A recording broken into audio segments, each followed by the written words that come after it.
Dobrý večer, já vás vítám na prvním zasedání Zastupitelstva města Sebec-Prčice v roce 2026. Požádám paní tajemnici, aby nám sdělila, zda jsme usnášení schopní.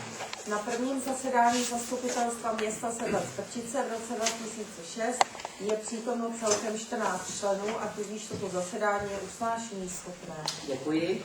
Já jenom doplním, že k zápisu z posledního zasedání, které proběhlo 16. prosince loňského roku, nebyly vzneseny připomínky a požádám dva z vás o ověřování dnešního zápisu.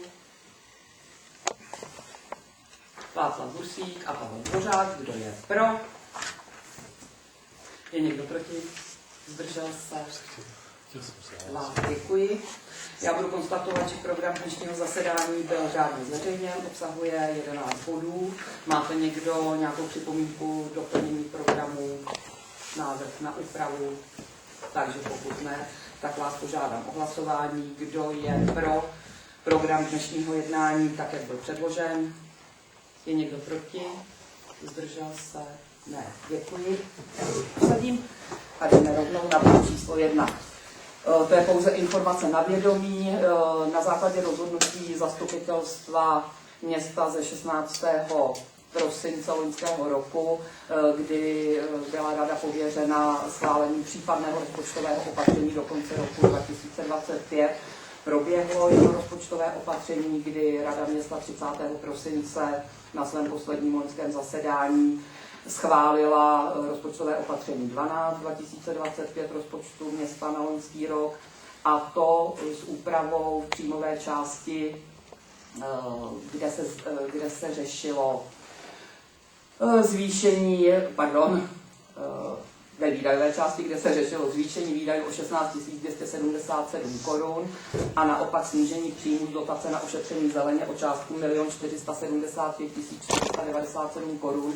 A to z toho důvodu, že dotace nebyla do konce loňského roku vyplacena a bude vyplacena v letošním roce, teď teda se zpožděním, protože stát hospodaří v rozpočtovém provizoriu a prostředky budou vyplaceny teprve po schválení státního rozpočtu.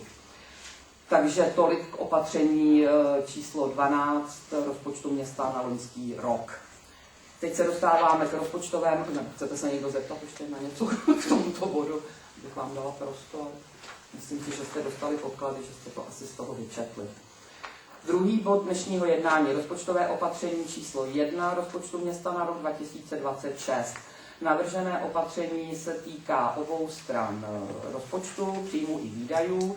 Na straně příjmů dochází k úpravě výše poskytnuté dotace na rekonstrukci objektu ČT92 na Vítkově náměstí v Prčici, a to dotačních prostředků poskytovaných Státním fondem podpory investic, kdy po výběrovém řízení na zhotovitele dochází ke snížení dotace v přepočtu těch 30%, tak jak bylo původně, ale na částku 4 821 729 korun 78 haléřů.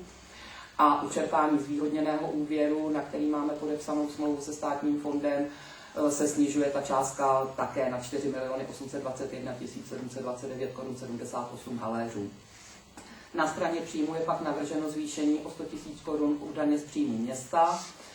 Na straně výdajů je opět upraveno čerpání dotace ze Státního fondu podpory investic dle dodatku, který byl včera zaslán městu. A jsou tam celkově upraveny výdaje v této kapitole, tedy na rekonstrukci ČT92 podle ceny vzešlé z výběrového řízení na zhotovitele se započtením nákladů, které souvisí s tou rekonstrukcí, což je technický dozor investora, koordinátor bezpečnosti práce, administrace projektu, zajištění elektropřípoje, pojištění a další náklady. Takže tam dochází k úpravě z původních 22 milionů na 17 milionů, takže se tam snižují výdaje o dost velkou částku. Ve výdajích je zároveň zahrnutá částka 100 000 korun, což souvisí s daní z příjmu města, zase projevuje ve výdajích i v příjmech. A pak je do výdajů doplněna nová kapitola, která souvisí se zprovozněním pošty Partner. Na základě rozhodnutí zastupitelstva o provozu pošty Partner a koupi nemovitosti byla podepsaná smlouva o nájmu, která měla být od 1.5., k tomu se ještě dostaneme. a pošta vypočetla nájemné po dobu od zprovoznění Pošty Partner do konce letošního roku, nebo než dojde ke koupi nemovitosti, a to ve výši 160 000 korun s tím, že v této částce je nájemné a služby spojené s provozem pošty, jako je elektřina, vodné, stočné a tak dále. Celkem je tedy úprava rozpočtu číslo 1 v příjmové části navržena se snížením příjmu o 1 492 689 korun 91 haléřů a se snížením výdajů o 5 590 000 korun. S tím, že v rozpočtu je zároveň samozřejmě zohledněná ta snížená částka čerpání úvěru. Chcete někdo k tomuto bodu něco doplnit? Podrobnější informace k 92 a k Poště Partner budou následovat. Takže pokud ne, tak vám předložím návrh usnesení. Zastupitelstvo města Sedlec-Prčice schvaluje předložený návrh rozpočtového opatření číslo 1 2026 rozpočtu města Sedlec-Prčice na rok 2026, včetně úprav jednotlivých kapitol a přesunu mezi položkami s tím, že na příjmové straně rozpočtu se jedná o snížení příjmu o částku 1 492 689 korun 91 haléřů a na výdajové straně rozpočtu o snížení čerpání o částku 5 590 000 korun. Kdo je pro? Je někdo proti? Zdržel se? Děkuji. Bod číslo 3. Aktualizace programu regenerace městské památkové zóny Sedlec-Prčice na období let 2026 až 2031. V souvislosti s tím, že je tady vyhlášená městská památková zóna a město může každoročně předkládat žádosti o přidělení dotace v rámci programu regenerace městských památkových zón a rezervací, které vypisuje Ministerstvo kultury, tak můžeme čerpat, ale zároveň máme povinnost, že musíme mít zpracovaný program regenerace městské památkové zóny a každých 5 let musíme tento program aktualizovat. Poslední aktualizace proběhla v roce 2021, tehdy ji schvalovalo zastupitelstvo 15. června. V letošním roce tak má být schválena nová aktualizace, která po schválení zastupitelstvem bude předložena Ministerstvu kultury. Rada rozhodla o oslovení dosavadního zpracovatele jak samotného programu regenerace, tak všech aktualizací pana inženýra architekta Petra Růžičky, který na základě objednávky s cenou 35 000 korun zpracoval aktualizaci programu regenerace městské památkové zóny na období 2026 až 2031 a prokonzultoval aktualizaci programu s Národním památkovým ústavem. Památkový ústav se vyjádřil kladně s tím, že aktualizace ctí veškeré podmínky pro ochranu památkových hodnot na území městské památkové zóny. Já jenom tady zrekapituluju, že první program městské památkové zóny nebo regenerace městské památkové zóny byl zpracován v roce 1997 a pak byl aktualizován v roce 2007 a 2008, 2011, 2016 a 2021. Do aktualizace v letošním roce byly zpracované nebo zapracované projekty, které byly zrealizované v posledních 5 letech, anebo jsou tam i ty, které v minulosti výrazně přispěly k tomu, že se zlepšil stav památkové zóny. A pak tam jsou zahrnuty plány na dalších 5 let, a to nejenom obecní projekty, mezi který patří právě rekonstrukce 92, 70 a 138 na Prčickém náměstí, ale i soukromých objektů, jako je rekonstrukce domů v Revoluční ulici, v Družstevní ulici, nebo za frontou, za radnicí těch objektů. A pak tam jsou doporučené opravy soukromých objektů, u kterých těžko teda vymáhat po majitelích, aby je zahájili. Nicméně jsou tam popsány a jedná se třeba o objekt na Prčickém náměstí vedle obecního domu ČP 90, který je ve špatném stavu. Je tam doporučená rekonstrukce Prčické fary a dalších objektů, které vykazují už značné poškození. Tak, Rada doporučuje schválit aktualizaci programu regenerace městské památkové zóny na období 26 až 31. Chcete k tomuto bodu někdo něco doplnit? A když vy ne, tak já ještě doplním, že ten aktualizovaný program nebo vůbec ten program regenerace je takový návodný pro majitele nemovitostí, protože ten, který byl zpracován v roce 2016, řeší dopodrobna každý objekt v památkové zóně a jsou tam vlastně popsány hodnoty těch objektů, které mají nebo musí být zachovány z hlediska památkové péče. Takže tolik asi jenom doplnění. Tak a pokud nikdo nemáte připomínky nebo dotaz nebo námitku, tak vám přednesu návrh usnesení. Zastupitelstvo města Sedlec-Prčice schvaluje aktualizaci programu regenerace městské památkové zóny Sedlec-Prčice zpracovanou inženýrem architektem Petrem Růžičkou na období let 2026 až 2031. Zastupitelstvo pověřuje starostu předložením aktualizovaného programu regenerace na Ministerstvo kultury. Kdo je pro? Je někdo proti? Zdržel se? Děkuji.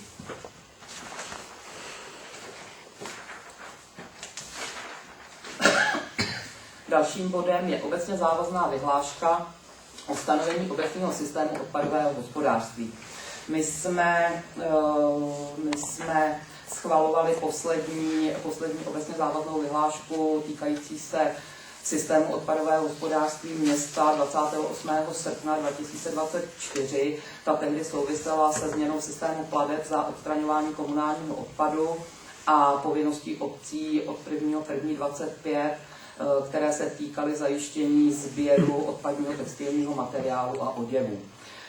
Vzhledem k tomu, že v letošním roce plánujeme otevřít někdy od dubna Reuse centrum, které vybudovala společnost služby Sedlec-Prčice na obecním pozemku v Nekolické ulici s přispěním dotačních prostředků a které má zajišťovat využití, má se jednat o zařízení pro předcházení vzniku odpadu, to znamená zařízení, kam budou moci občané tohoto města nebo majitelé nemovitostí na území města dávat použité například sedačky, stoly, židle,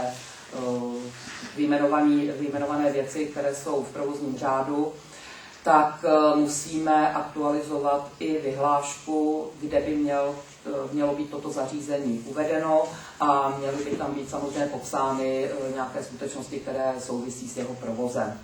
Proto byla zpracovaná nová obecně závazná vyhláška o systému odpadového hospodářství, kterou paní tajemnice prokonzultovala s ministerstvem vnitra, s odborem kontroly. Návrh byl odsouhlasen a vlastně v té vyhlášce jsou teda definována jednak ta stávající místa pro odkládání odpadů jako takový, to, co bylo v té minulé vyhlášce, a zároveň je tam doplněno zařízení Reuse centrum v Nekolické ulici a jeho provozní podmínky.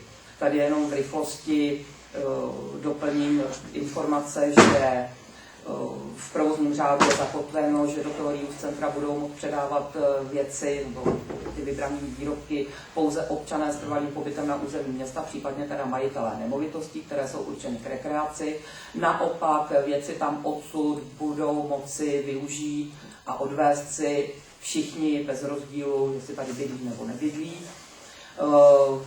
V rámci provozu toho zařízení si bude moci provozovatel, což budou služby Sedlec-Prčice, si budou moci účtovat takový provozní poplatek v rozsahu 10 až 200 korun za kus toho daného zboží nebo výrobku odloženého do Reuse centra, a to s ohledem na to, jestli bude nutné ho například vyčistit nebo nějakým způsobem upravit podle náročnosti.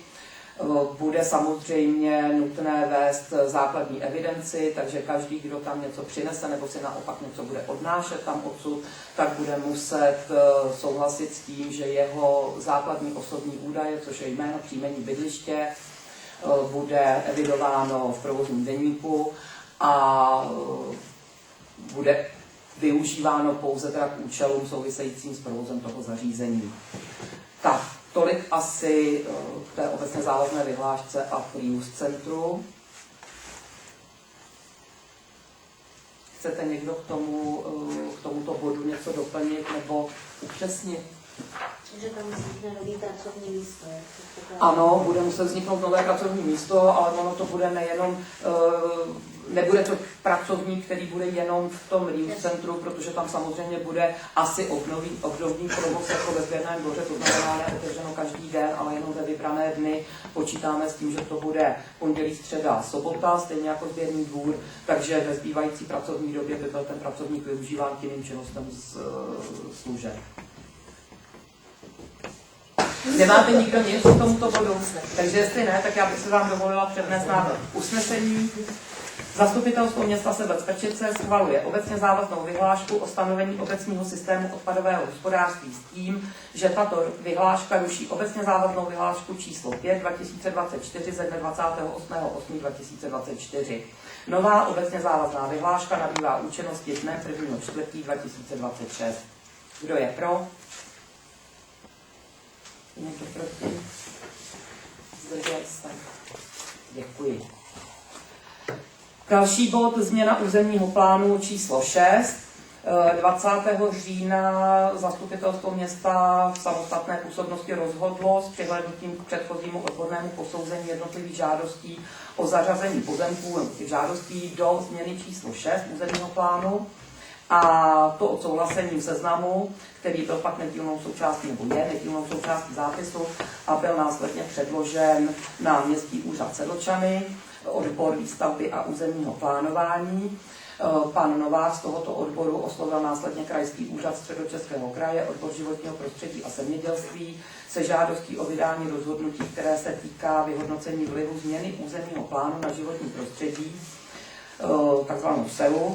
Orgán posuzování vlivu na životní prostředí po vyhodnocení předložených podkladů a posouzení těch žádostí nepožaduje zpracování vyhodnocení vlivu změny číslo 6 územního plánu na životní prostředí, ale vyjádřil nutnost vyhodnotit a prokázat využití stávajících zastavitelných ploch daných územním plánem a potřebu vymezení nových, s čím jsme asi všichni počítali. Nicméně v tuto chvíli ty plochy, které jsou vymezeny v rámci změny číslo 6 územního plánu, se týkají katastrálních území Bolechovice, Dvorce u Sedlce, Jetřichovice, Klasejovice, Nové Dvory u Klasejovic, Prčice, Přestavrky u Sedlce, Prčice u Sedlce, Veletín a jedná se o 18 lokalit. Na základě předložených podkladů je teď na zastupitelstvu, aby rozhodlo o pořízení změny číslo 6 v souladu se zákonem a zároveň schválilo, nebo může schválit a doporučuje se schválit zadání změny, včetně rozhodnutí o sloučení společného a veřejného projednání, čímž dochází ke zkrácení těch lhůt, které jinak souvisí se změnou územního plánu. Zároveň musí zastupitelstvo schválit určeného zastupitele pro pořízení změny. V našem případě my už jsme schválili vlastně pana inženýra Koblihu jako určeného zastupitele, nicméně dnes bychom měli toto rozhodnutí znova posvětit. A poté, co zastupitelstvo rozhodne, či nerozhodne, já předpokládám, že rozhodne, když už jsme o tom několikrát hovořili, o pořízení změny číslo 6, tak rada schválí předložení žádosti na městský úřad Sedlčanech, který zpracuje podklady a vyzve zpracovatele změny územního plánu, paní inženýrku architektu Svobodovou, k zpracování a zapracování jednotlivých požadavků podle zákona. A následně samozřejmě bude na řadě to kolečko, kdy ke změně územního plánu k těm jednotlivým lokalitám, k jejich vymezení, využití se budou vyjadřovat dotčené orgány. Samozřejmě nikde není psáno, že všechny ty pozemky, tak jak my jsme o nich rozhodovali, těch 18 lokalit, že projdou konečným schvalovacím procesem. Tolik asi ke změně číslo 6 územního plánu. Nevím, jestli někdo chcete se k tomu na něco dokázat, ale jedná se teda o pozemky tak, jak jsme je schválili toho 20. října. Takže pokud nemáme nikdo žádnou připomínku, tak já vám teď přednesu 3 návrhy usnesení, které je nutné projít podle zákona. Takže první usnesení. Zastupitelstvo města Sedlec-Pečice příslušné podle paragrafu 27 odstavec 1 písmeno A zákona číslo 283 2021 sbírky stavební zákon ve znění pozdějších předpisů rozhodlo o pořízení změny číslo 6 územního plánu města Sedlec-Pečice. Kdo je pro? Je někdo proti? Zdržel se? Děkuji. Druhé usnesení. Zastupitelstvo města Sedlec-Pečice příslušné podle paragrafu 27 odstavec 1 písmeno B zákona číslo 283 2021 sbírky stavební zákon ve znění pozdějších předpisů schvaluje zadání změny číslo 6 územního plánu Sedlec-Pečice. Zastupitelstvo zároveň rozhodlo s odkazem na paragraf 111 odstavec 4 stavebního zákona o sloučení společného a veřejného projednání. Kdo je pro? Někdo proti? Děkuji. A třetí návrh usnesení. Zastupitelstvo schvaluje jako určeného zastupitele pro pořizování změny číslo 6 územního plánu města Sedlec-Pečice inženýra Zbyňka Kovlihu. Kdo je pro? Je někdo proti? Zdržel se? Děkuji. Tak. Další bod. Rekonstrukce ČP 92 Vítkolo náměstí v Pečici. 11. února 2026, letošního roku tedy, bylo zhotoviteli vybranému v rámci výběrového řízení, které proběhlo jako podlimitní otevřené řízení a zvítězila v něm firma SB SRO Sedlčany, bylo předáno staveniště. To znamená, že od 11. února byly zahájeny stavební práce na rekonstrukci 92 a od tohoto data běží 8měsíční lhůta pro dokončení stavby. Takže stavba by měla být dokončena 11. října 2026. Předpokládáme, že to tak proběhne, následně bude samozřejmě probíhat kolaudace a doufáme, že do konce letošního roku bude všechno i administrativně dokončeno.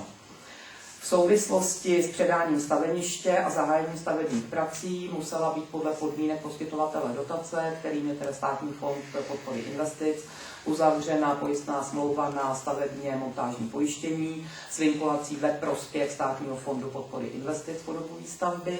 Následně bude muset být uzavřena samozřejmě pojistná smlouva řádná na pojištění nemovitosti jako takové. My jsme už v listopadu předkládali na Státní fond podpory investic veškeré podklady, které se týkaly výběrového řízení, tak aby mohlo dojít k jeho kontrole a následně právě ke zpracování dodatku ke smlouvě o poskytnutí dotace a poskytnutí zvýhodněného úvěru. Vzhledem k tomu, že ještě do předminulého týdne se nikdo neozýval ze Státního fondu, tak v posledních 10 dnech jsem bombardovala pracovníka určeného pro náš projekt a nakonec se teda podařilo to, že včera přišly návrhy dodatků ke smlouvě o dotaci a ke smlouvě o poskytnutí úvěru, z kterých vychází to, co už jsme tady řešili v rámci bodu 2 úpravy rozpočtu, přepočet výše dotace a přepočet výše úvěrových prostředků, které budeme čerpat, a to na ty 4 821 729 korun 78 haléřů. Původně to bylo 6 414 400 korun. Nicméně v tuto chvíli víme, to, co jsem tady už také říkala, že celkové náklady jsou přibližně 17 milionů korun, z toho tedy smluvně na samotnou stavbu včetně DPH 16 381 419 korun 52 haléřů. Ty dodatky, které včera přišly, tak jsou ke každé smlouvě 2. Já jsem předpokládala, že přijde než jeden, ale jedním dodatkem číslo 1 je řešena úprava některých ustanovení smlouvy o poskytnutí dotace či úvěru, a ty jsou upravovány ve vztahu nebo v souvislosti s rozhodnutím Evropské rady a následně usnesením vlády o úpravě podmínek, které se týkají přidělování bytů, přepočtu příjmů těch budoucích nájemníků a plnění nějakých dalších podmínek, které ale nějak zásadně neovlivňují teda realizaci toho projektu. A dodatek číslo 2 se pak týká samotného snížení dotace a úvěru. Mezi takové ty nejzávažnější věci, které jsou následně ještě ve smlouvě zástavní, protože to jsem vlastně nedořekla, v souvislosti s úvěrem vyžaduje Státní fond podpory investic uzavření zástavní smlouvy, kterou město vloží objekt číslo 92 v Prčici do zástavy ve prospěch státního fondu, a to do doby splacení zvýhodněného úvěru.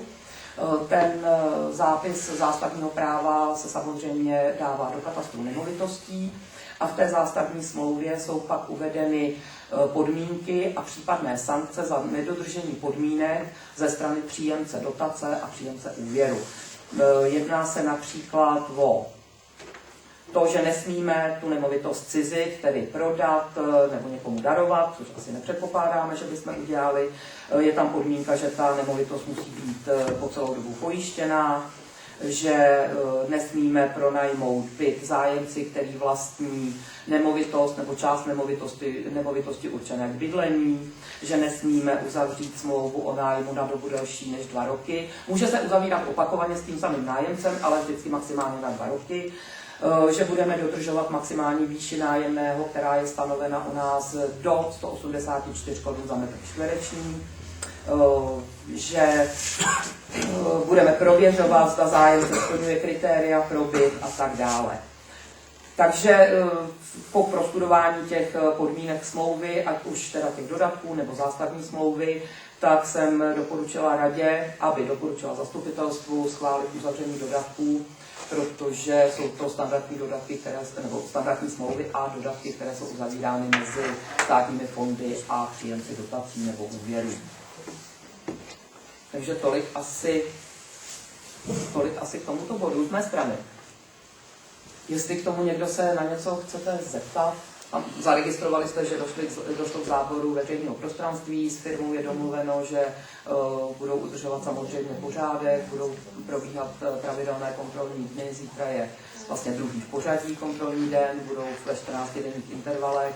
Firma byla upozorněna na některé akce, které budou probíhat na Prčickém náměstí, ať už je to na Bílou sobotu sraz historických vozidel, ukázky historických řemesel, pak pochod Praha Prčice, Prčické posvícení, takže je s nima domluveno, že vždycky zabezpečí to staveniště a ten prostor tak, aby tam nemohlo dojít k nějakému úrazu a ke škodám. Tak. Jestli nikdo nemáte potřebu se mě na něco zeptat, tak já vám teď přednesu 5 usnesení. Tak první. Zastupitelstvo města Sedlec-Prčice schvaluje uzavření dodatku číslo 1 ke smlouvě o poskytnutí dotace číslo 280 00 591 mezi Státním fondem podpory investic a městem Sedlec-Prčice, kterým jsou upraveny vybrané články smlouvy související se změnami programu Dostupné nájemní bydlení dle rozhodnutí Evropské komise, usnesení vlády a prováděcími rozhodnutími. Kdo je pro?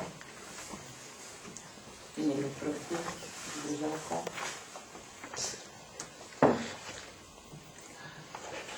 Děkuji. Druhé usnesení. Zastupitelstvo města Sedlec-Prčice schvaluje uzavření dodatku číslo 2 ke smlouvě o poskytnutí dotace číslo 280 000 591 mezi Státním fondem podpory investic a městem Sedlec-Prčice o poskytnutí dotačních prostředků, a to na přepočtenou částku ve výši 4 821 729 korun 78 haléřů na realizaci projektu stavební úpravy BD ČT 92 Prčice, rekonstrukce a výstavba. Kdo je pro? Je někdo proti? Zdržel se? Další návrh usnesení. Zastupitelstvo města Sedlec-Prčice schvaluje uzavření dodatku číslo 1 ke smlouvě o poskytnutí úvěru číslo 280 000 592 mezi Státním fondem podpory investic a městem Sedlec-Prčice, kterým jsou upraveny vybrané články smlouvy související se změnami programu Dostupné nájemní bydlení dle rozhodnutí Evropské komise, usnesení vlády a prováděcími předpisy. Kdo je pro? Je někdo proti? Zdržel se? Děkuji. Čtvrtý návrh usnesení.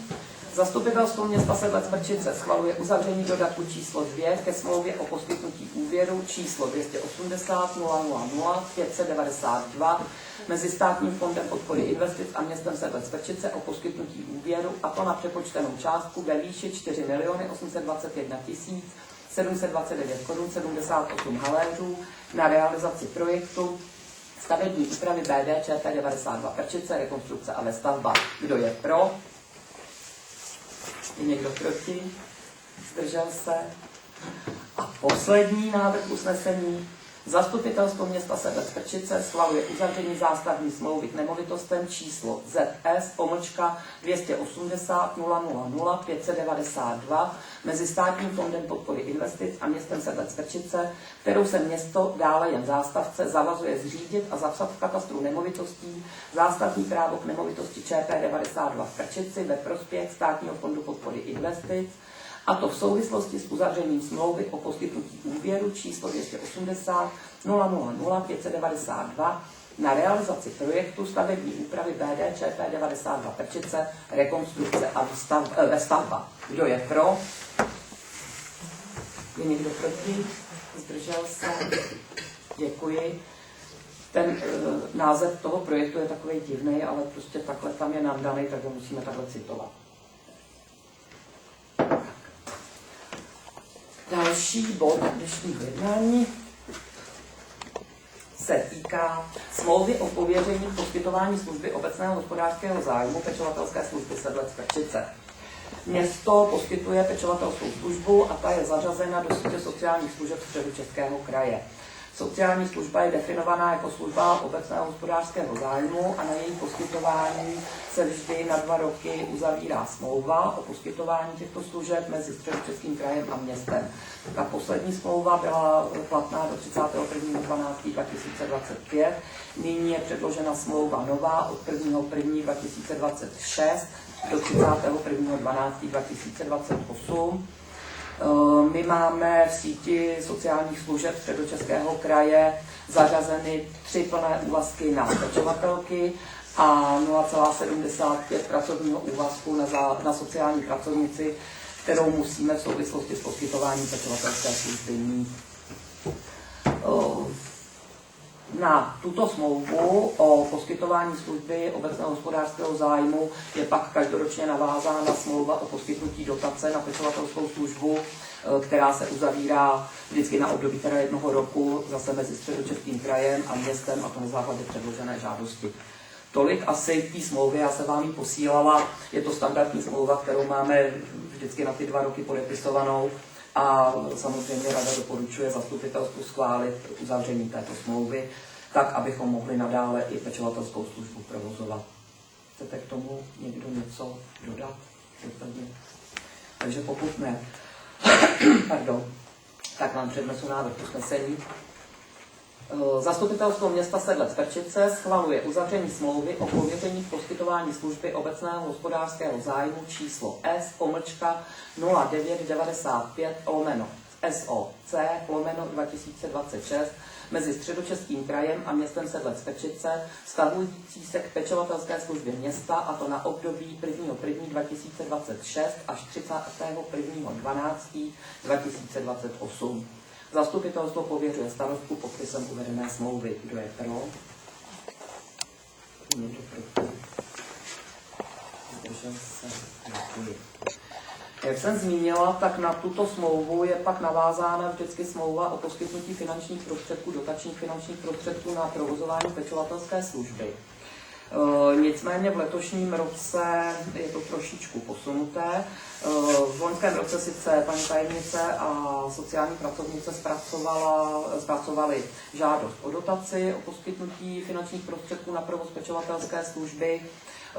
Ta částka celková předpokládaná na letošní rok na provozní výdaje, mzdy a zajištění pečovatelské služby je 3 641 600 korun, požadavek na dotaci je ve výši 2 913 880 korun. Samozřejmě lze předpokládat se jako v minulých letech, že celkovou částku nedostaneme, že nám bude ta přidělená částka snížena. V roce 2025 jsme obdrželi 1 341 800 korun.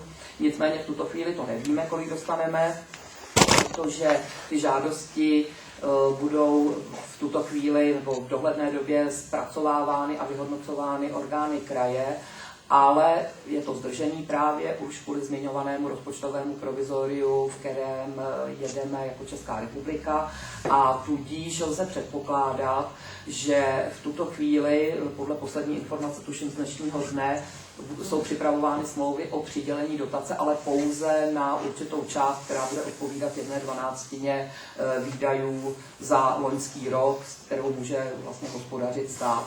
Takže předpokládáme, že nám bude v dohledné době poslán návrh smlouvy na přidělení části dotace, dejme tomu za leden, únor, možná maximálně březen. A další smlouva, nebo spíš dodatek té smlouvě se bude řešit až v následujících měsících. Nicméně, protože předpokládám, že návrh té smlouvy dostaneme ještě teďka v průběhu března a nebudeme asi kvůli tomuto bodu svolávat zastupitelstvo, tak je prokonzultováno na kraji, že zastupitelstvo může pověřit radu města projednáním návrhu smlouvy o přidělení dotace, schválením uzavření smlouvy s tím, že následně bude zastupitelstvo informováno jak o termínu uzavření té smlouvy, tak o výši přidělené dotace a ta bude v rámci rozpočtového opatření pak přijata do rozpočtu města. Takže rada navrhuje, aby jsme tento postup jako zastupitelstvo schválili. Samozřejmě pokud budete mít zájem, abychom se sešli v průběhu března nebo ke konci března, tak to můžeme udělat. Ale asi ne. Takže bychom navrhli ten postup, o kterém jsem mluvila. Máte někdo k tomuto bodu nějaký dotaz nebo připomínku? Takže pokud ne, tak já vám přednesu návrh usnesení. Zastupitelstvo města Sedlec-Vrčice pověřuje radu města projednáním veřejnoprávní smlouvy o dotaci příspěvku na poskytování sociální služby na rok 2026 mezi Středočeským krajem a městem Sedlec-Vrčice s tím, že o výši dotace a termínu podpisu smlouvy bude zastupitelstvo informováno na nejbližším dalším zasedání a přijetí dotace bude schváleno v rámci úpravy rozpočtu města na rok 2026. Kdo je pro? Někdo proti? Zdržel se? Děkuji. Další bod se týká také smlouvy. K tomu jsem vám poslala podklady. Máme takový nešvar, se nám tady rozmáhá. Přetrvává nám problém s dlouhodobým celodenním parkováním na parkovištích nebo na parkovacích stáních na náměstí v Sedlci. Tím dochází k blokování parkovacích míst pro lidi, kteří přijíždějí na nákup, k doktorovi, na poštu, na úřad, něco si vyřídit. A tak jsme už několikrát se zabývali tím, jak tu situaci řešit. Těch řešení je několik. Jedno z nich byl nápad na osazení parkovacího automatu, jenomže to by vyžadovalo investici minimálně 350 000 korun. A i pro tady tu variantu, stejně jako pro vydání nařízení obce o parkovacím systému, instalaci dopravního značení, tak ve všech těch variantách je nutná spolupráce buď se státní policií nebo městskou policií. My samozřejmě městskou policii kvůli parkovacím stáním zřizovat nebudeme, a to nejenom teda kvůli tomu, že by to bylo asi zbytečné, ale hlavně bychom nezaplatili provoz městské policie, protože pro plnohodnotný provoz bychom potřebovali asi 8 strážníků a to prostě bychom se nedoplatili.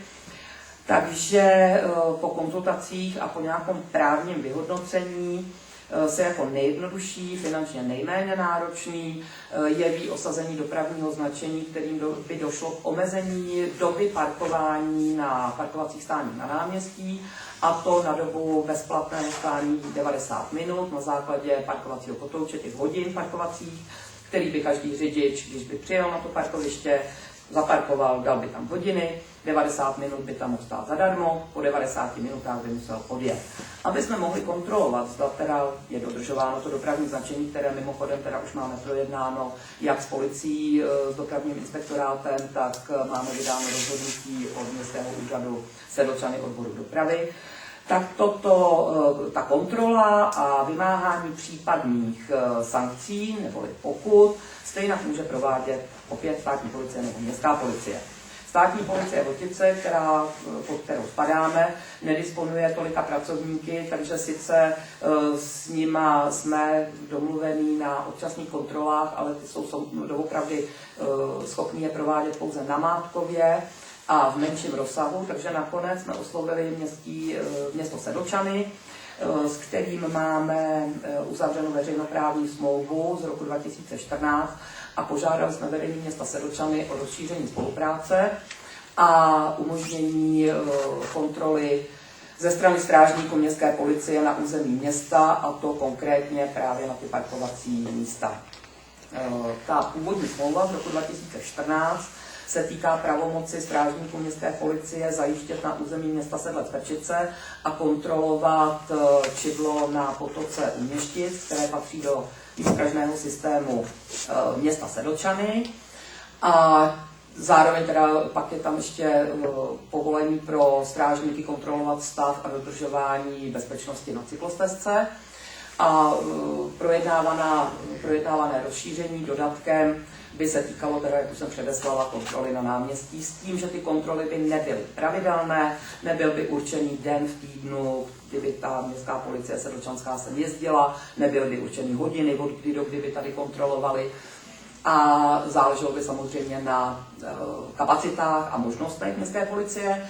Tento návrh právě na ty občasné kontroly jedenkrát týdně byl předložen městu Sedlčany a předběžně Rada města schválila rozšíření smlouvy veřejnoprávní mezi našimi městy s tím, že ale samozřejmě ten schvalovací proces musí proběhnout zastupitelstvem, a to jak u nás, tak v Sedlčanech, a zároveň musí být zpracován návrh kompenzace finančních nákladů, které by město hradilo za službu, kterou by pro nás strážníci městské policie vykonávali. Ten dodatek by byl s největší, nebo nová smlouva, tam v tuto chvíli to řeší pan tajemník Městského úřadu v Sedlčanech, pan inženýr Hlaváček, jakou formou by to proběhlo. Byla by uzavřena, ať už teda smlouva nebo ten dodatek, do konce letošního roku pouze, na dobu určitou, s tím, že následně by došlo k vyhodnocení a buď teda k prodloužení dodatkem nebo novou smlouvou. Zastupitelstvo sedlčanské se tou otázkou bude zabývat na nejbližším zasedání, které by snad mělo být teda v březnu. A následně, pokud bude schváleno jak u nás, tak u nich, tak ještě ta veřejnoprávní smlouva nebo ten dodatek musí být schválen krajským úřadem a teprve na základě rozhodnutí krajského úřadu vstoupí v platnost ta smlouva či ten dodatek a může být zahájena spolupráce. Takže předpokládám, že by se to mohlo podařit někdy do května, dejme tomu. Tak, tolik asi k té problematice, s tím, že Rada navrhuje toto řešení jako nejideálnější v tuto chvíli a jak jsem řekla, i finančně nejméně náročný, ale zatím tu finanční náročnost úplně samozřejmě, co se týče nákladů na strážníky městské policie, nejsme schopni vyhodnotit, ale chceme, aby nás zastupitelstvo pověřilo projednáním těch konkrétních už věcí a schválilo podpis smlouvy nebo dodatku, tak aby jsme stihli termíny a mohli jsme právě začít, dejme tomu od května, fungovat už v tom režimu s městskou policií. Tak teď dám slovo vám, pana Pirusa. Takže pokud se chcete někdo na něco... Týká se to parkovacích míst čistě na náměstí. Ano, je to na obou stranách náměstí, jak před těma obchodama, tak před radnicí. Jiných parkovacích míst se to netýká. Je to vymezený vlastně dopravním značením, které tam udává vzdálenost v metrech na obě dvě strany, vždycky ta šipka, a je to přes celý ty parkovací místa. Až vlastně ke Štěpánce, tam jsou pak dvě ty podélní, tak těch už se to netýká. Jenom těch jenom tady v Sedlci. že každý, který tam jako zaparkuje na nákup, aby měl mít už ten kotouček, dá tam správně ten čas a takže. Je to vlastně stejný systém, který funguje teďka před Uchoďákem v Sedlčanech, nebo nahoře u kulturního domu v Sedlčanech funguje tenhle systém. Tam je to na kratší dobu, my jsme tady tu 1,5 hodiny zvolili z toho důvodu, že když už sem třeba někdo jede, já nevím, ve středu ráno, tak si dojde k doktorovi na odběry, dojde si na nákup, na poštu, na úřad, tak aby to bylo stihnutelné. A těch 90 minut zase si myslím, že je dostatečný na tady na to kolečko, třeba co by někdo potřeboval udělat. Myslím, že tak doktorovi tak musí parkovat na náměstí, takže jako za mě 2 hodiny nestačilo. Já myslím, že když si to bude kontrolovat na hodinu 15 minut, tak to je těžko kontrolovatelný, že to nastavení toho kotoučku je takový, že je to dlouhá doba, kdyby řekli, jo, je tady, ale to je takový. Tady jde o to vytlačit ty, který tu stojí od rána do večera, nebo se přemrží. Teď třeba padal sníh a podívej se, co tu stojí autáků, zapadený sněh. No, takže vidíš, ty autáky tu stojí před dnem třeba. A tyhle auta by zmizly, tak by bude dostatek platů. My jsme byli v Mladý Božici tenkrát s Mirkou a starosta říkám, jak to tam mají, a on říkal, no dali jsme tam, 2krát jsem přijeli táborský policajti, zkásli to a v té době. Je pravda, že to budou pořád stejný, že jo, kteří tady parkovali. A říkají, není s tím problém, jednou tu zastaví a ty lidi už si na to zvykli. A kdo nakoupí, odjede, jestli tam bude 90 nebo 100 minut, to už hraje takovou roli. Mně by se taky líbila asi jistá hodina, že to bude krátké. My jsme těch, ale rozumím, jako i když bude obcházet víc obchodů, někým se Takže člověk zapovídá, jo. A to chlapi hodně. No a nějaká kružka tam je daná základní, nebo jaký je? Ne, to řeší potom městská policie blokovou pokutou buď na místě, anebo v rámci přestupkového řízení. To vyšlo samozřejmě už mimo nás, stejně jako by mimo nás šly ty příjmy, ale tady nejde o příjmy do našeho rozpočtu, tady jde doopravdy o to, aby se lidi uvědomili, že ty parkovací místa fakt nejsou jako na odstavování vozidel, protože já když si vzpomenu jenom na rozsvěcení vánočního stromu, kdy jsme odpoledne v pátek, kdy měl začít od 5 hodin program a my jsme odpoledne ve 2 hodiny naháněli 4 auta, které tam stály týden už a s argumentací, že jedna paní neví, kde má klíče a auto jí nestartuje, tak co má stát na obecním pozemku, tak se ho má dát k sobě. A kam ho mám dát? No asi k sobě na pozemek. Oni tam stálo auto, mělo prázdnou kolor, taky A nebo tam byly odstavované auta, které čekali na opravu, že jo? Tak to jako taky není úplně ideální varianta, jak využívat parkovací místa na nákup. Kapacita na ten nákup je dostatečná, ale když tam stojí autáky. A navíc ještě teda připomenu, že pro ty lidi, kteří potřebují, jsem samozřejmě chápu, přijet ráno, odjíždějí autobusem, jedou sem autem, aby mohli na ten autobus, tak je svým způsobem odstavní parkoviště v ulici Mlékárenská, kde se najíždí vlastně zásobování ze zádu do flopu. Tam jsme v loňském, nebo už možná v předloňském roce udělali zpevněnou plochu, kde zaparkuje minimálně 15 aut. Dotáhlo se tam i veřejné osvětlení, aby tam teda bylo zajištění ráno, když přijede někdo potně, takže tam uvidí. A není to tak daleko od náměstí, když se prochází tou uličkou, nebo i kdyby to měl obejít do ulice Revoluční, tak je to nějakých 400 metrů, což si myslím, že pro lidi, kteří teda tam přijedou autem, to není zase tak zásadní vzdálenost. Tak část těch možná už tam parkuje, ale není to řešitelný, protože my vlastně v tuhle chvíli nemůžeme zjišťovat, čí to auto je, že jo? Jo, takže se to přijde to každý viděl, že to je To je další, no, když budou stát ze zadu, tak tady nesmáš. No a tady je otázka, ty hodiny, ty kontroly, tak přijedu 1,5 hodiny, půl hodině a skoro a půl tam dojdu, otočím to nahoru. Ne, to máš vyhláškou daný, že pokud to auto tam stojí, a ty nesmíš tím časem, můžou na kameře. No, tak jedině na kamerách, jinak to neuvídáš. To přijde a kouká na hodiny, jak dlouho tam stojí. No tak ono zase jako tady u těch aut, který tam stojí celý den, tak ty lidi jsou pryč, takže tam nikdo nepřijde, jako aby přetočil hodiny. Jo. Ale chceme eliminovat ty, které jsou tam 3-4 dny, ale chceme eliminovat i ty, co tam jsou 12 hodin nebo 10 hodin, že ráno přijede a večer... No právě, ale ten ti nebude otáčet ty hodiny, že? Protože je pryč. Chcete někdo ještě k tomuto bodu něco doplnit nebo upřesnit? Když se povím, že Upozorněte něco? Takže pokud ne, tak teď ten návrh usnesení vychází z toho, že nevím, jestli bude dodatek k veřejnoprávní smlouvě nebo nová smlouva. Zastupitelstvo města Sedlec-Krčice schvaluje uzavření veřejnoprávní smlouvy mezi městem Sedlčany a městem Sedlec-Krčice, případně dodatku číslo 1 k veřejnoprávní smlouvě uzavřené mezi uvedenými subjekty v roce 2014 pro oprávnění strážníků městské policie Sedlčany provádět kontroly dodržování platného dopravního značení pro parkování vozidel na náměstí 7. května v Sedlci, včetně souvisejících úkonů bez vymezení určených dnů a časů provádění kontrol, a to na dobu určitou od nabytí právní moci rozhodnutí Krajského úřadu Středočeského kraje do 31.12.2026. Zastupitelstvo města pověřuje radu schválením podrobností smlouvy týkajících se úhrady nákladů za provádění kontrol a dalších podrobností dle návrhu města Sedlčany. Kdo je pro? Je někdo proti? Zdržel se? Samozřejmě o těch podrobnostech, nebo jakmile budu mít návrh, ať už té smlouvy nebo toho dodatku, včetně vyhodnocení, tak vám ho pošlu mailem. Ale ještě uvažuji jsem, jako, že by to bylo nějak časově jako omezení od do? Jo, pátek od pondělí do pátku, pardon, to jsem zapomněla, a od 7 do 17. Je to v těch... Jo, pondělí až pátek 7 až 17 hodin. Tak, další bod. Výkup části pozemku parcelní číslo 270, KU Přestavelky u Sedlce. To je bod, který se týká pouze upřesnění výměry. My jsme tady 20.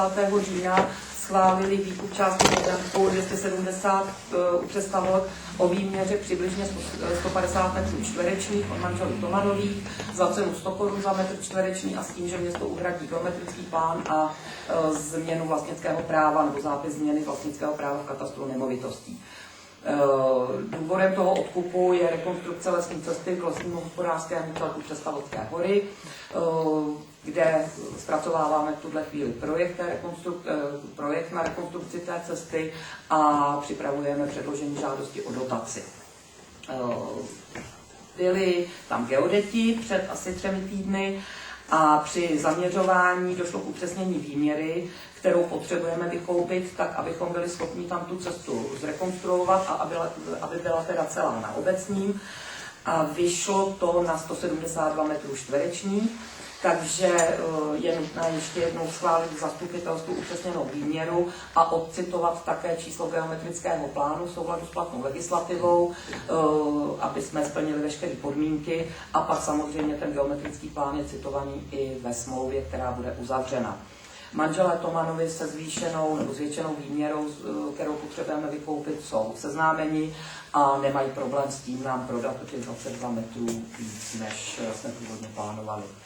Takže jste asi z těch podkladů pochopili, že doopravdy se jedná pouze o drobnou úpravu a zpřesnění.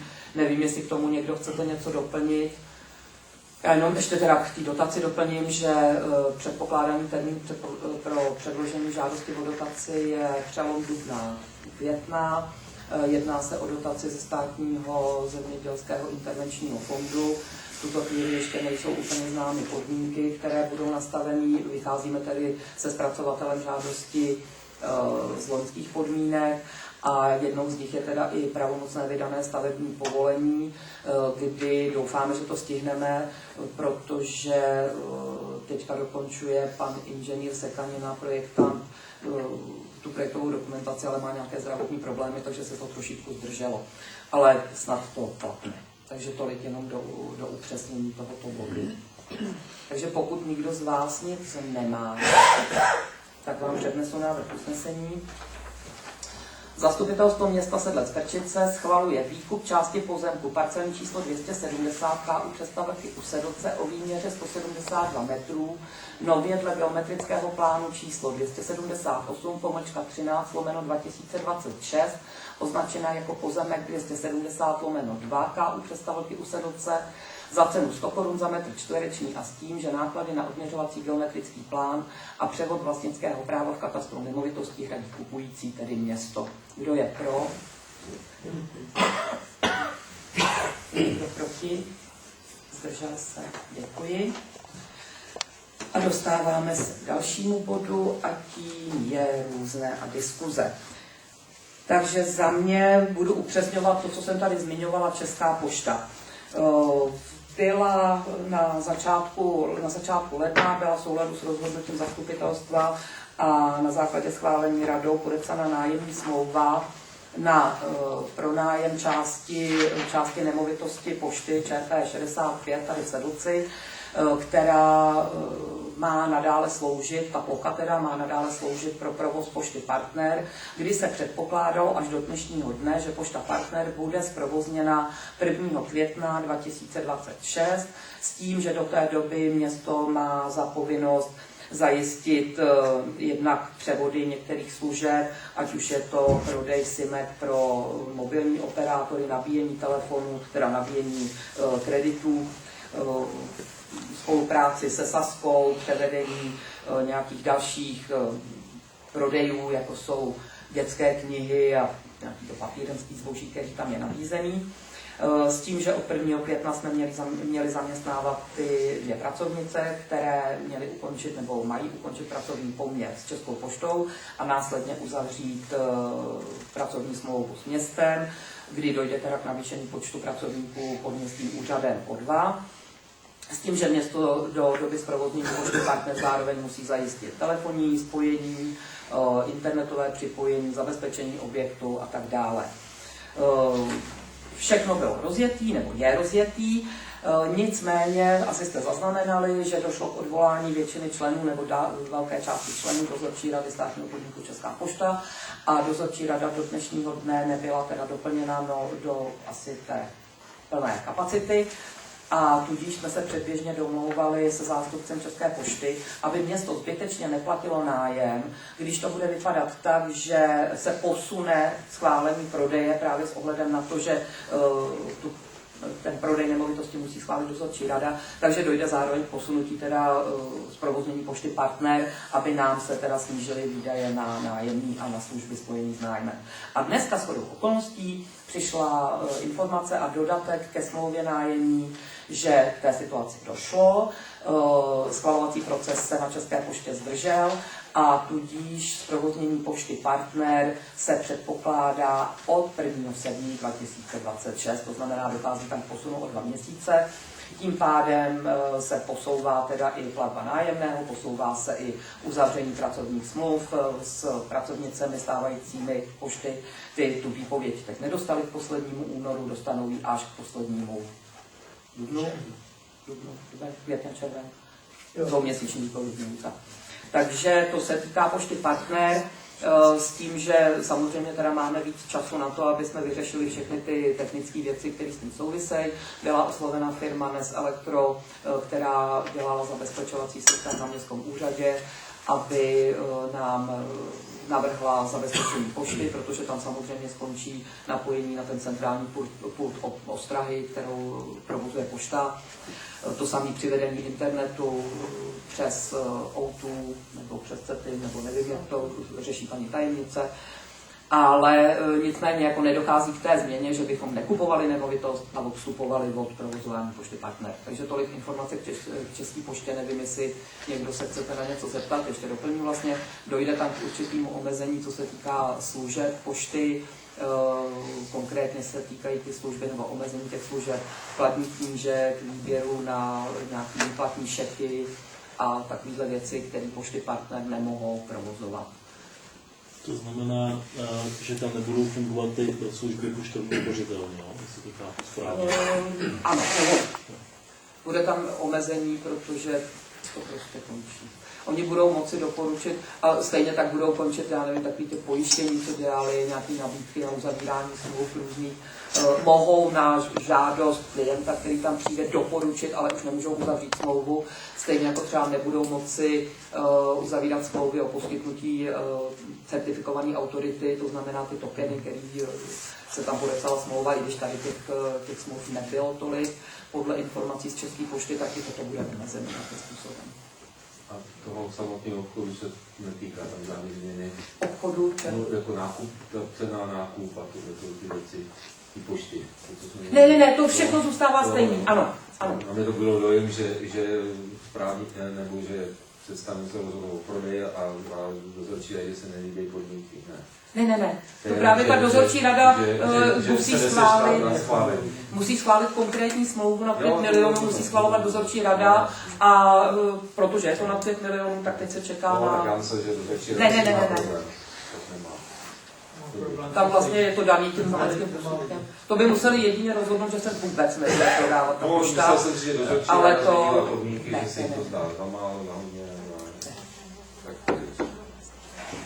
Takže tolik teda České poště.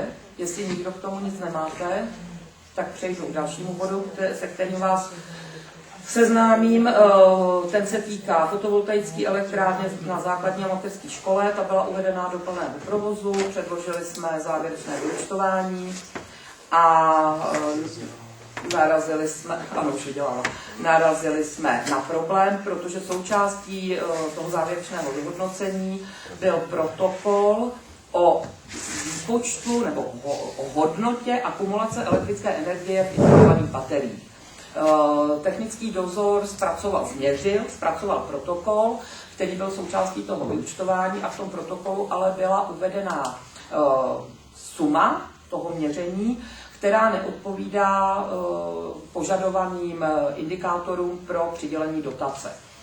Pan inženýr Benda to zdůvodnil špatným vysvětlením metodiky měření, takže opravil následně ten protokol, kde vyšla ta cifra množství akumulované energie splnění toho indikátoru. Nicméně Státní fond životního prostředí opravený protokol v rámci závěrečného vyhodnocení už nepřijal. Věc předal právnímu oddělení a právní oddělení Státního fondu životního prostředí, protože nemůže vymáhat sankce, předalo věc k řešení finančnímu úřadu Středočeského kraje a vzhledem k nastaveným sankcím za nesplnění indikátorů nám hrozí, že po nás bude finanční úřad Středočeského kraje vymáhat částku 899 000 a nějaké drobné, což odpovídá 25% přidělené dotace. Řeším tu věc s právníkem, protože samozřejmě nesouhlasíme s tím, že bychom nesplnili podmínky, protože jsme je splnili. Jediné, co teda jsme nesplnili, bylo správně doložený protokol. Takže jsme po konzultaci s právníkem dali dohromady sdělení na finanční úřad. Zatím není rozhodnutí, proti kterému bychom se mohli odvolat. Takže jsme zpracovali sdělení, kde navrhujeme nezávislé měření klidně externím odborníkem, soudním znalcem, nevím, někým, koho Státní fond finanční úřad určí. Zatím nevím, jakým způsobem bude finanční úřad reagovat, takže o dalším postupu vás budu informovat. To je taková neveselá informace. Ale myslím si, že jsme schopni to vyřešit a že je pravda na naší straně, takže budeme určitě úspěšní. Tak, další věc se týká hasičské zbrojnice v Prčici. Na základě námitek, které byly předloženy, tak se vracím, paní tajemnice mě upozorňuje, že jsem si tady přeskočila jeden bod. Projektová dokumentace na výstavbu bytových domů v Oboře.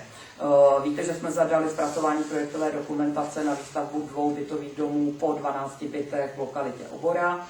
Společnost architektů, pana inženýra architekta Kamila Maška a jeho spolupracovníků zpracovala dokumentaci pro stavební povolení. A v současné době, dneska mám aktuální informaci, že byly dodány veškeré vyjadřovačky dotčených orgánů a dnes byla předložena žádost o vydání stavebního povolení na městský úřad v Sedlčanech. S tím, že samozřejmě ta projektová dokumentace řeší komplet výstavbu nejenom těch samotných domů, inženýrských sítí, ale i napojení, prodloužení veřejného osvětlení, parkovací místa v tom areálu, veřejný prostor, včetně nějakého venkovního posezení, dětského hřiště a tak dále. A s tím souvisí samozřejmě i předpokládaná cena, která po přepočtu se vyšplhala na nějakých 165 milionů korun. A v tu tuhle chvíli teda narážíme na určité limity městského rozpočtu a limity i toho, že pro letošní rok, a zatím nevíme, jak to bude vypadat dál, je omezená dotační podpora v rámci právě toho dotačního titulu dostupné nájemní bydlení, kde jsme předpokládali, že z tohoto programu bychom mohli čerpat nějaké prostředky. Nicméně po konzultacích a různých zjišťování po městech a obcích v České republice se těch variant řešení jeví několik. Samozřejmě to můžeme zainvestovat ze svýho nebo si půjčit, ale jedna z těch teď hodně preferovaných variant je spolupráce družstevního bydlení, ať už s nějakým stávajícím bytovým družstvem nebo založením samostatného nového bytového družstva. Takže budu zjišťovat informace a podklady a následně bych vám je samozřejmě předložila. I když, co si budeme povídat, máme únor, v říjnu jsou volby, takže stejně rozhodnutí o dalším postupu, případném založení bytového družstva bude samozřejmě na novém zastupitelstvu. Nicméně si myslím, že je dobře, že ten projekt bude připravený, protože o byty je nouze a samozřejmě o obecní byty zvlášť.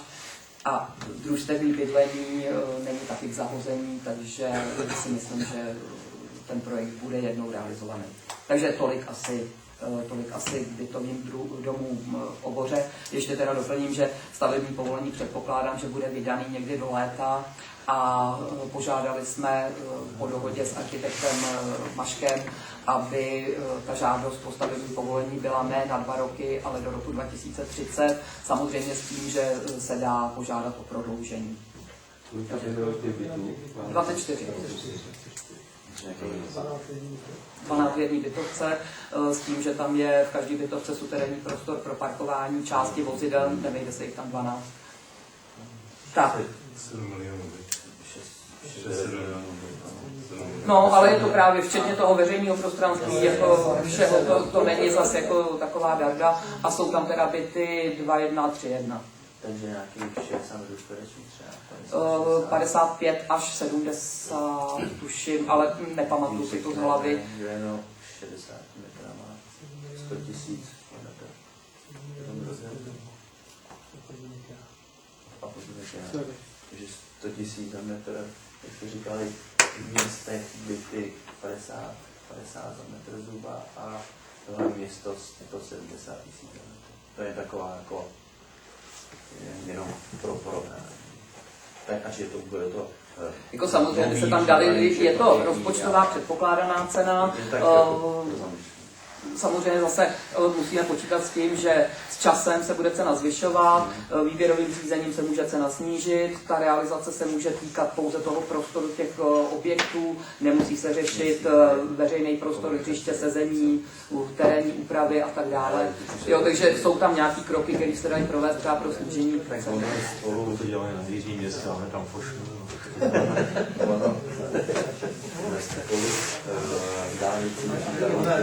To bude mít jinou hodnotu. Přesně tak. Proto říkám, že... Ale je to randa. Nebo najednou peněz hromadá. Tam třeba ta výhoda toho bytového družstva nebo toho družstevního stavění je ta, že to bytové družstvo si třeba vezme ten úvěr, že jo, a ty lidi to splácejí jakoby formou nájmu. Je to cesta. Jsou tam ty prostředky privátní, že jo? Ty prostředky. Což dává logiku. Tak, další bod. Vracím se teda k tomu, co jsem předběhla. Omlouvám se, že tady dělám trošku zmatek, takže Hasičská zbrojnice Pečice.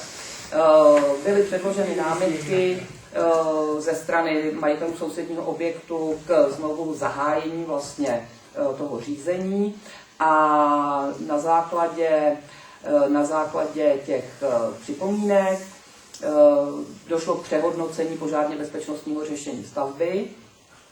Po konzultaci na Hasičském záchranném sboru je doporučeno vybudovat přístupovou komunikaci po obecních pozemcích, které tam vlastníme, s tím, že tam splňujeme šíři průjezdu. Samozřejmě je to teda o vybudování té cesty, která by měla být 3 metry minimálně široká. Lze ji vytvořit tak, že se udělá 30 cm kufr z nějakého kameniva zhutněného a na to se položí zastříknutý asfalt. Samozřejmě jsou to náklady navíc, nicméně zase na druhou stranu ta cesta by do budoucna zpřístupňovala celou tu lokalitu, kde se předpokládá určité veřejné prostranství nebo využívání pro veřejně prospěšné účely, které jsem tady několikrát zmiňovala, dětské dny, výstavy chovatelů. Uvažovalo se kdysi o tom, že by tam mohlo vzniknout jakési malé sportovní zázemí, hřišťátko pro maminky s dětma, kočárky, aby nemuseli dolů na sokolské hřiště. Takže tím by došlo ke zpřístupnění té lokality. Pan inženýr Hloupý zkreslil základní návrh zpřístupnění té lokality, tak, aby byly splněny podmínky hasičského záchranného sboru k přístupu. A odhadu té náklady na vybudování té cesty jsou v tuto chvíli tou formou, o které jsem mluvila, nějakých 800 000 korun. Vzhledem k tomu, že ten projekt, tak jak je v tuto chvíli představen, je připomínkován a můžeme čekat, že ty připomínky by se vracely i v dalším řízení, tak jsme s panem inženýrem Hloupým chvíli přemýšleli, jakým způsobem pojmout tu situaci, protože já sama za sebe, a myslím si, že nejenom sama za sebe budu teď říkat, jsem přesvědčená o tom, že rekonstrukce toho objektu a jeho další využití k tomu účelu, tak jak jsme si to připravili, je logická a je vhodná. Nicméně v tuto chvíli, tak jak ten projekt byl už několikrát upravován právě na základě připomínek odskočení terasy, stále se tam potýkáme s připomínkou, která se týká odstupové vzdálenosti plánované přístavby, která má prodloužit tu stávající budovu o 4 metry, tak jsme dospěli k závěru, že jednou a asi tou nejvhodnější variantou bude zpracování nové projektové dokumentace, kterou pan inženýr Hloupý zpracuje v tuto chvíli zdarma, protože tu původní vlastně my teď nemůžeme využít. A do té nové projektové dokumentace bude upravena odstupová vzdálenost tak, aby samozřejmě jsme splnili teda veškeré zákonné podmínky a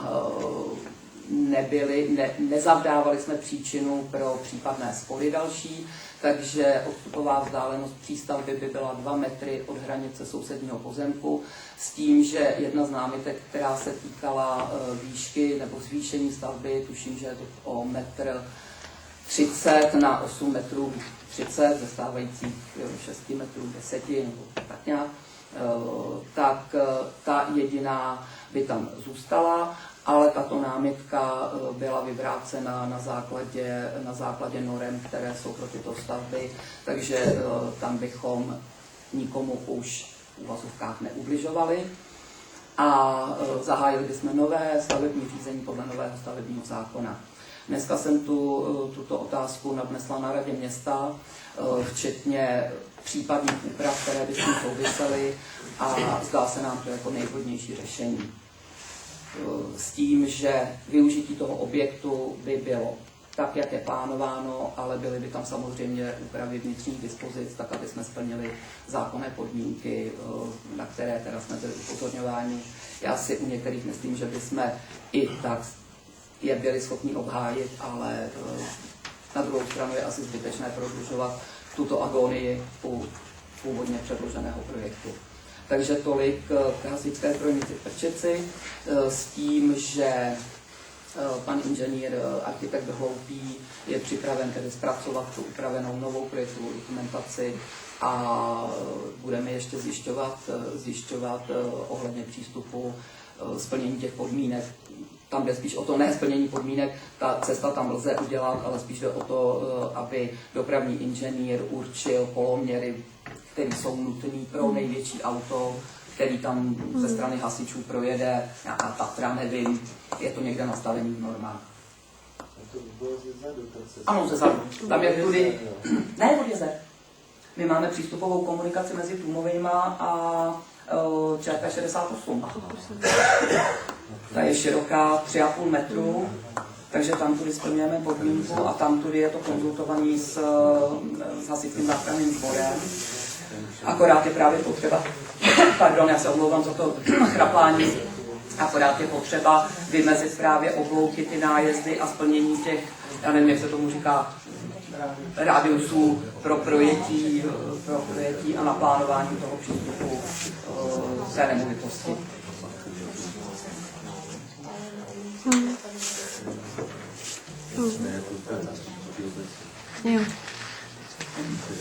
Takže v tuto chvíli, jestli chcete někdo k tomu něco vyjádřit, sdělit, závěr prostě z rady dnešní je takový, že nejvhodnější je požádat stavební úřad o ukončení řízení, zrušení, zastavení řízení, o projektové dokumentaci, která byla zpracovaná teda v loňském roce a přepracování projektové dokumentace v tom duchu, o kterém jsem mluvila, to znamená dodržení odstupové vzdálenosti od sousedního pozemku, předběžně projednáno dneska s památkáři, projednáno teda s hasičským záchranným sborem ohledně přístupu a ostatní věci vlastně se nemění, přípojky zůstávají stejný, vnitřní dispozice větší části toho objektu zůstávají stejné podle toho původního projektu, dochází tam k úpravě teda v té odskočené části ke změně sociálního zázemí vlastně. Tam jediný, co je samozřejmě ta cesta navíc, ale zase, jak říkám, ta cesta by byla využívaná tak jako tak i do budoucna by tam asi byla potřeba. Ta cesta jako by nebyla jako navýšení dostupu, jako rozumí řešení. Ještě horizont, dokdy by to Michal mohl mít zpracovaný, To v tuhle chvíli nevíš, zatím ještě. Ale vzhledem k tomu, že tam samozřejmě jako nedochází k tomu zásadnímu, jako nepředělává se celý barák, nemění se úplně všechno, takže tam jde opravdu o to opravit tu projektovou dokumentaci, upravit ji, ale nepředpokládám, že by tam bylo, já nevím, půl roku. Jo, ale s tím, že samozřejmě to bude řízení podle nového stavebního zákona. Jo, bude zpracováno nové požárně bezpečnostní řešení. Budou veškerý nový stanoviska, takže chvíli to samozřejmě potrvá, nicméně budou splněny zákonné požadavky.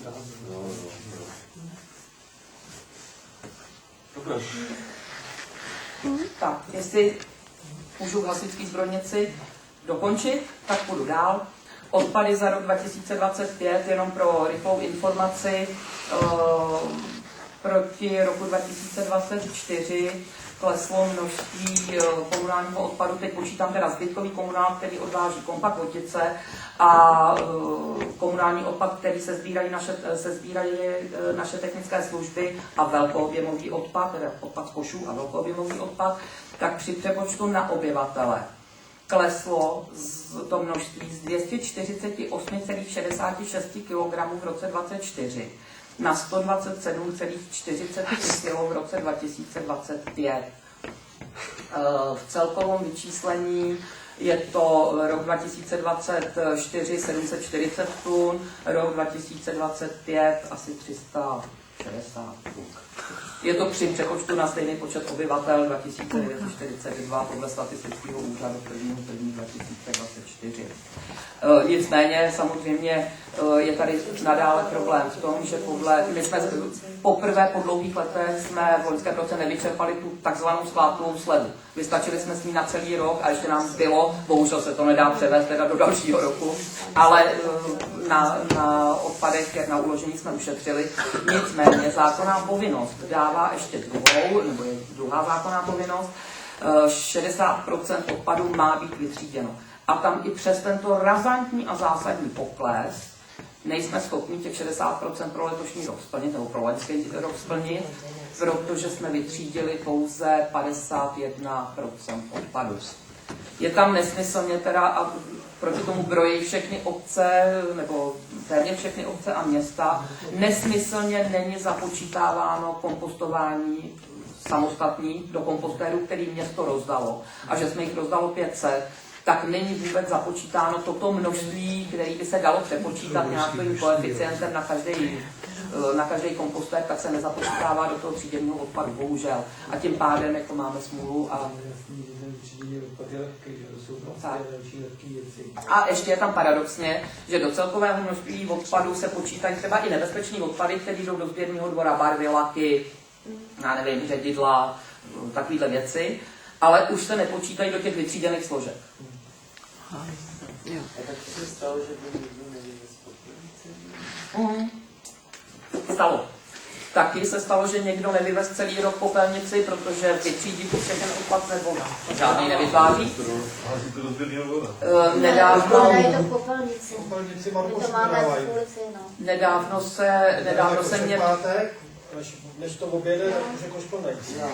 Nedávno se mě někdo ptal, jestli nebudeme jako město přistupovat k úpravě vyhlášky, a to formou, jako mají třeba v Nedrahovicích, tam nastavili minimální platbu nebo minimální množství na litry odpadu měsíčně, minimální nebo maximální, spíš podle zákona je 60 litrů měsíčně, mají 80 halířů, tuším, za litr, krát 12 měsíců, takže každý člověk, ať vyveze nebo nevyveze popelnici, v Nedrahovicích zaplatí a teď tuším 570 korun za rok.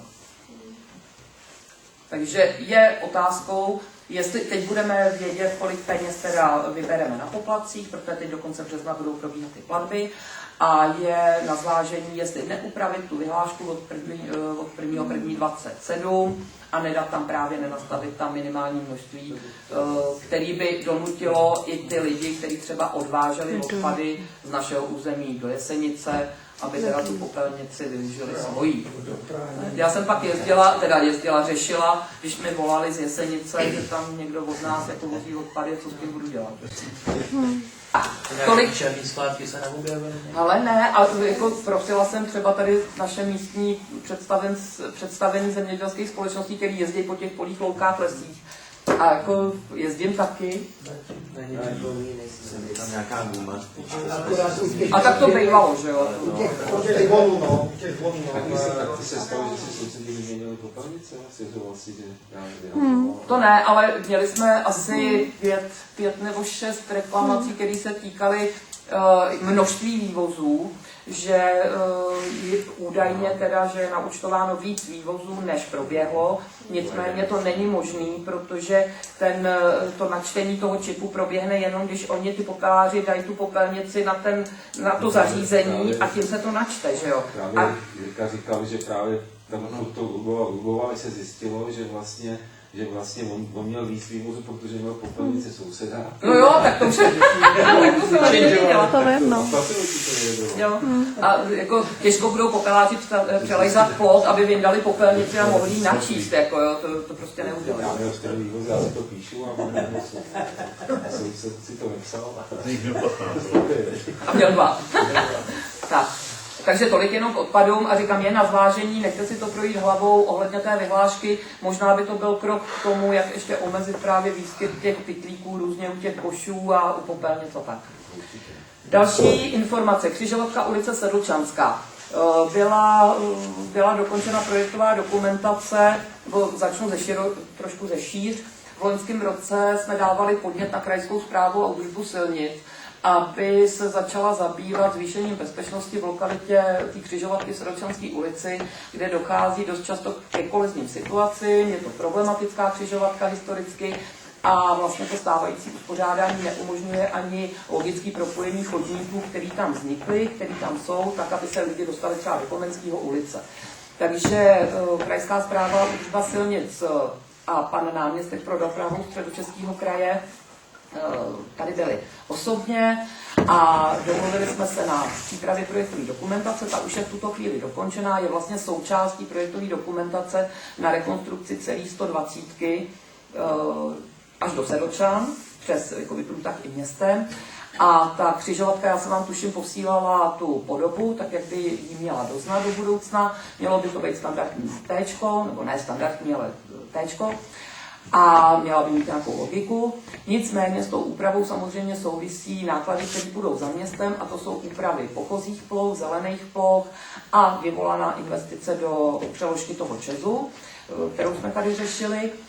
A zároveň teda vyvolaná přeložka stávajícího kamenného kříže, který je kulturní památkou registrovanou do polohy, která je tam navržena ne před váma, ale kousek vedle vás v té zelené ploše, která tam má být vybudovaná.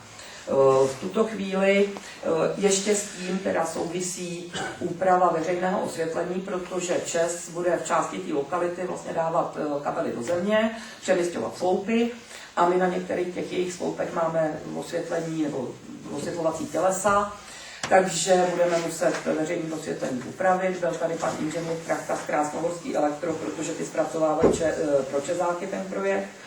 A oslovili jsme ho se žádostí, aby nám předložil nabídku na rekonstrukci a úpravu teda toho veřejného osvětlení města. Takže teď čekáme, až on prokonzultuje ty možnosti s ČEZem, přípolož veřejného osvětlení k jejich zařízení a předloží nabídku. A zároveň jsme s ním ještě upřesňovali požadavek na úpravu toho čezáckého zařízení, protože nevím, jestli si uvědomíte, když jdete Komenského ulicí a docházíte teda k té křižovatce, tak kromě toho, že jsou tam ty dva sloupy přesně na té odbočce, tak ještě před těma sloupama je rozvodná skříň ČEZu Budlík, která tam zabírá vlastně část toho chodníku taky, takže jsme požádali pana inženýra Krachtu, aby s ČEZem zkusil vykomunikovat i přesunutí tohohle z toho budlíku za roh do Sedlčanské ulice, nebo aspoň nějakou úpravu, aby tam došlo k zachování šíře toho chodníku pro bezpečný průchod. Takže v tuhle chvíli teda budeme řešit ty přeložky a úpravy a zároveň teda byla podepsaná už mezi krajskou správou a údržbou silnic a městem smlouva o spolupráci, budoucí spolupráci při výběru zhotovitele stavby, ale to je otázka doopravdy podle mě až příštího roku, protože teď, jak byla zpracovaná projektová dokumentace, tak teprve oběží kolečko pro vyjadřovačky pro stavební povolení a než bude vydaný stavební povolení, tak bude konec roku. A uvidíme, jak na tom bude ještě navíc kraj finančně, jestli bude možný, aby jsme nebyli závislí na tom, že oni chtějí opravit celou tu komunikaci, tak na to bude potřeba hodně milionů. Jestli bude potom třeba dohoda nebo vůle vyjmout z toho tu část, která se týká té křižovatky a řešit ji samostatně bez návaznosti na celý ten průtah až do Sedlčan. Ale to v tuhle chvíli není samozřejmě jasný. Tak a pak ještě poslední informace, oprava cyklotrasy 42, řešili jsme to tady nadační příspěvek ČEZ, úsek Vozerovice-Chotětice a Prčice-Kvašťov. Já jsem oslovila znovu firmu POR, aby nám zaktualizovala rozpočet, protože budeme dělat poptávkové řízení a potřebujeme vědět, v jakých částkách se pohybujeme. Budeme oslovovat 3 firmy. Nicméně po přepočtu s tím, že město by nabídlo část materiálu, část recyklátu na úpravu té cesty, tak se ta částka snížila na nějakých 2 300 000 korun předpokládaných. A pokud my bychom poskytli recyklát v tom množství, který se předpokládá za cenu cca 200 000, tak bychom pořád byli schopni ušetřit nějaké prostředky, dejme tomu 350 000 z těch celkově předpokládaných nákladů. Ale uvidíme po poptávkovém řízení, jak dopadneme a následně vás budeme informovat. Realizace je plánována přibližně na přelom srpna a září. Musíme do září do 18. mít hotovo, ale je to zase závislý na tom, že je plánovaná výměna části vodovodního vedení v Kvašťovské ulici a úprava vodovodu v té lokalitě, takže je nesmysl, aby jsme opravili cyklostezku a pak tam za 3 měsíce začala štrachat firma Vodovod, takže jsou tam určitý návaznosti, které potřebujeme mít vyřešený. Tak, tolik asi ode mě k dnešnímu programu jednání. Požádám, nebo zeptám se vás, jestli k tomu, nebo ne k tomu, jestli máte ze zastupitelů někdo nějakou připomínku, něco, co by bylo potřeba vyřešit, nějaký návrh, námět. Takže pokud ne, tak se zeptám veřejno. Ano, Pavel, promiň.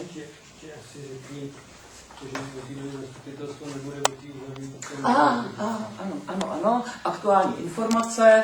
Dneska jsme se na radě vyjadřovali k návrhu dopravního opatření, které souvisí s 3. etapou opravy komunikace Vrchotice, František, hranice kraje. Ta oprava by měla probíhat od 23. března do 10.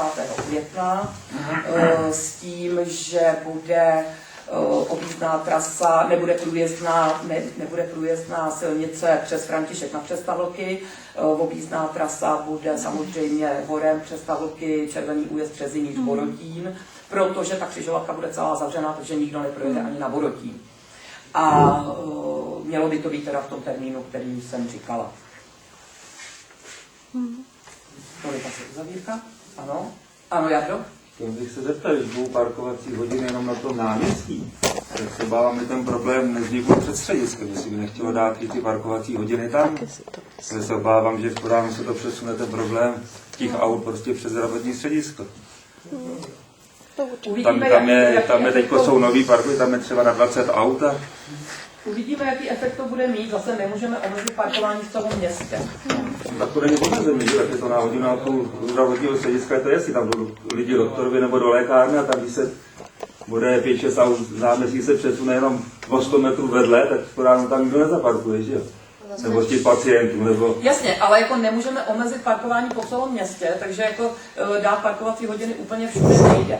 Tady je to doopravdy o určitý ohleduplnosti a rozumu lidí. Já tomu rozumím, ale říkám, ti lidi jsou tak vynalézaví, že v to ráno se přestěhují tam, tady to není zakázané, tak tady staví. Tenhle problém objeví, tak potom budeme řešit další kroky asi, který by nějakým způsobem eliminovali tuhle skutečnost u toho zdravotního střediska. Jo, tady je problém v tom, že my nejsme schopni jako město samozřejmě vybudovat nějaký odstavní parkoviště někde na kraji města, protože ty pozemky nemáme. A v centru to nikde vybudovat taky nejde, že jo? Takže bohužel je pravda to, že lidi, a prostě to tak řeknu, jsou líní. Takže sedlečák jede na náměstí do Selce na nákup, místo aby šel pěšky. To se snad nechce ještě jednou, prosím, máte někdo ještě něco k dnešnímu Pepáku? Já jenom Šánovic, nebo silnice na Šánovice, teďko tam udělali ty škarpy, teda vybagrovali a tam se bude dělat nový povrch. Krajská správa údržba silnic, nebo POR, vlastně firma, která provádí tu opravu krajské komunikace od Prčice do těch Vrchotic, tak v rámci objízdných tras bude v letošním roce opravovat tady tu silnici krajskou, protože byla využívána jako část objízdní trasy, takže kompletní opravy tady od nájezdu do Šanovic. Děkuju. Teď je to připravený, ano. Teď je zad. Tak, ještě někdo něco?